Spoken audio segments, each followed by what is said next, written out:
Wine Vault Radio with Jason Bryant from winevaulttv.com. Indeed it is, Jason Bryant. Welcome back into the Kiwi studio. Good morning, Wammo. Good morning. How are you? Well, I can't hear you. You can't hear me? That mic's not working. Oh, I'll go down. What a shocker. This isn't going to work very well for the band if that There mic's... we are. No, I can hear you there. Yeah, okay. Oh, but they've got no camera over there. Camera 2. Move camera 2. No, I'll shift that over. That's a bit of a shocker.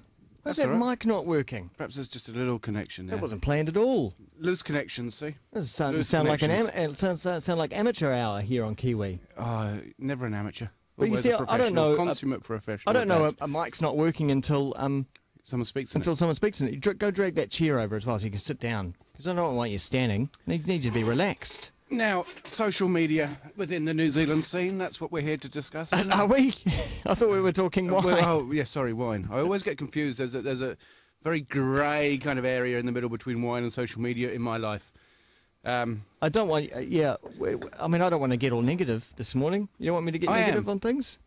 I'm going to get negative. Really? Yeah, I just thought that the traditional media last night portrayed the use of social media really badly on TVNZ. The reason you feel strongly about this is because your business has boomed since you got onto social media, and you've engaged with a community around wine. Yep. And you've started to profit out of it, just naturally, you know, from your conversations about wine and videos and. So that's the background as to why you're passionate about social media. Very passionate, and also I just think that as kind of we work longer and longer, sit in front of our computers for more and more time each day, then kind of engaging with other people of a like mind. Yes, is quite important. So you can just get kind of a conversation happening. But also I think just as important online as when it meets offline. I think that's very important, and these relationships that you build up are very real. And the TVNZ thing last night... There was something on Close Up. There was something on Close Up. I've got to say, it painted the use of social media really, really badly for me. It made it look like it was full of freaks, weirdos, degenerates. Yeah. I did. I was horrified at the way that they played it and the camera angles and stuff like that. I just want to say to everybody listening that...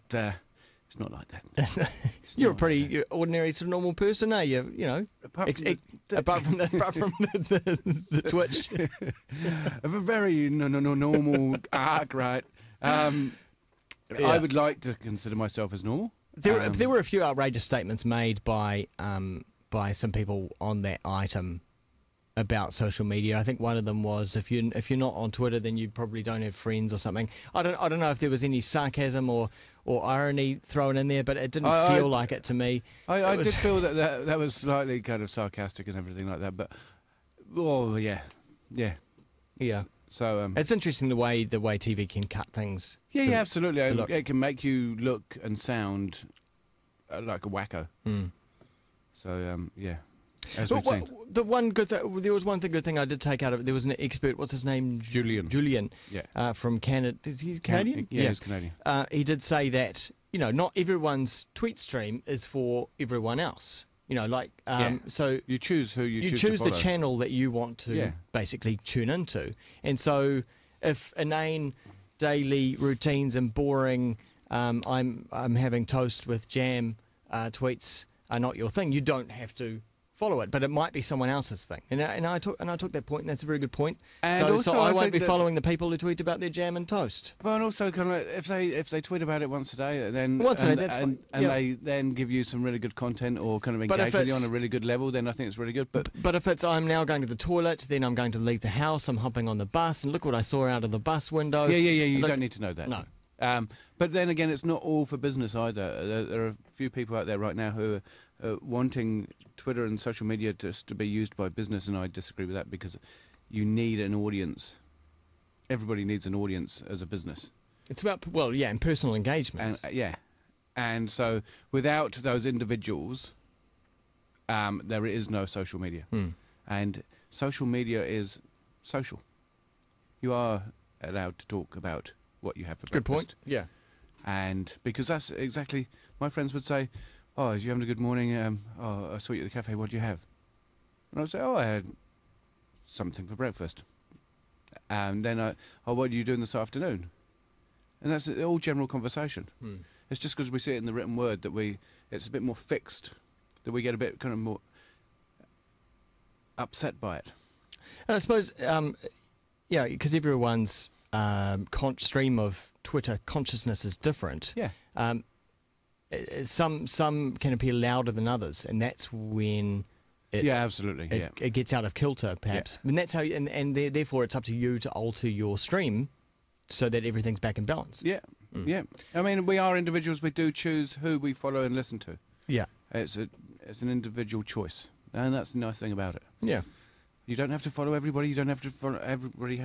We could have had that conversation on Close Up last night rather than what we had. Yeah. Yeah.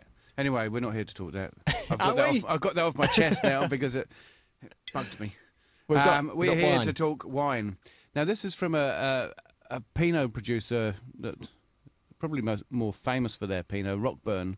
This is the 2008 Sauvignon Blanc. And now people in New Zealand think that 08 Sauvignon Blanc is a bit too old and tired and blah, blah, blah, because we drink it and consume it within 6 months. We are making such good Sauvignon now that it can last up to 10 years.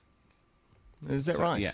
It changes, but it will last for 10 years. What does it do? Does it mellow? It does mellow. The acid drops back a little bit, providing that you've got good quality fruit. You get a bit more kind of a honey, melon, tropical kind of character. Those that are really, really green kind of just settle down a bit, and the acid falls back, and it becomes a bit more harmonious. Yeah. And but I was talking last night about Pinot Noir, and someone said something to me. Basically, Pinot Noir, the way its name comes from, Pinot means pine cone in French. Ah. And so it's the shape of the grapes when they're in the bunch. Yeah. Very And they're pine cone-like. Yeah, they're quite tight and stuff like that. That's why it's such a difficult grape, because thin-skinned, quite tight, you get a bit of rot, especially in the conditions that people tend to grow them in. It gets a bit kind of humid. You get some rot in there, and the rot penetrates the skin. Yeah. And it's hard work. And the Noir is obviously black. And then you've got Pinot Gris, which is grey. Oh. So, and the wines, where all the colour from the wine is in the skin. Every grape tends to be white on the inside. So it's only the contact with the skin where you get the colour. So that's really interesting, because even just in the name, that can explain a lot about the varietal in the wine that you're drinking. Yeah. And I never knew that. And Pinot Noir, Pinot Gris is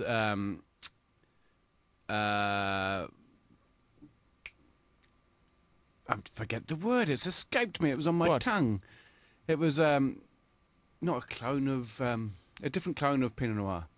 It's mutated. Okay. It's a mutated clone of Pinot Noir, and that's why it's so closely related. But we tend to make it a bit kind of sickly sweet and flavourless.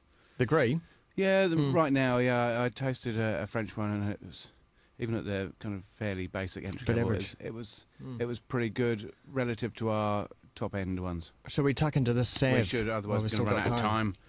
Now, Rockburn, I don't know what's happening, but they have severely discounted their wines.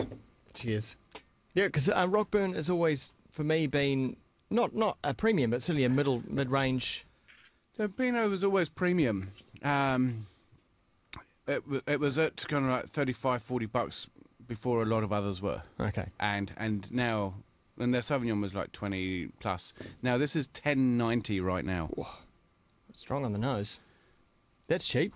That's very, very cheap. And their Pinot is sitting at $30. Very oaky. Very acidy, grapefruity. I mean, 2008, not the best vintage for Marlborough, but not a bad vintage for Central Otago. It may be that the fruit quality is not that great, and so therefore the acid is a bit more pronounced. It's nice. I really like it. It's very refreshing. It's quite sweet. There's a lot of sweetness there with a lot of, I'd say, added acid. I like it. It's a razor blade acid, actually. It is. Cuts through. Takes me back to summer, though. I like this. Yeah, and that's what I was thinking. This last week has been dreadful for rain. Yeah. So I thought that kind of bring a bit of sunshine back into people's lives and reminisce about summer. Bring the heat back into the chill. Yeah. So, anyway, I would score that, 80 points. 80 points for the Rockburn Central Otago, Bannockburn to be specific, Sauvignon Blanc 2008. Yes. Thanks very much. My pleasure. Sorry about my rant. No, sorry about mine. No, mine. Offended a few people this morning. Have you? Oh. You get that when you're a superstar like you. The Wine Vault on Twitter, twitter.com/The Wine Vault, and winevaulttv.com.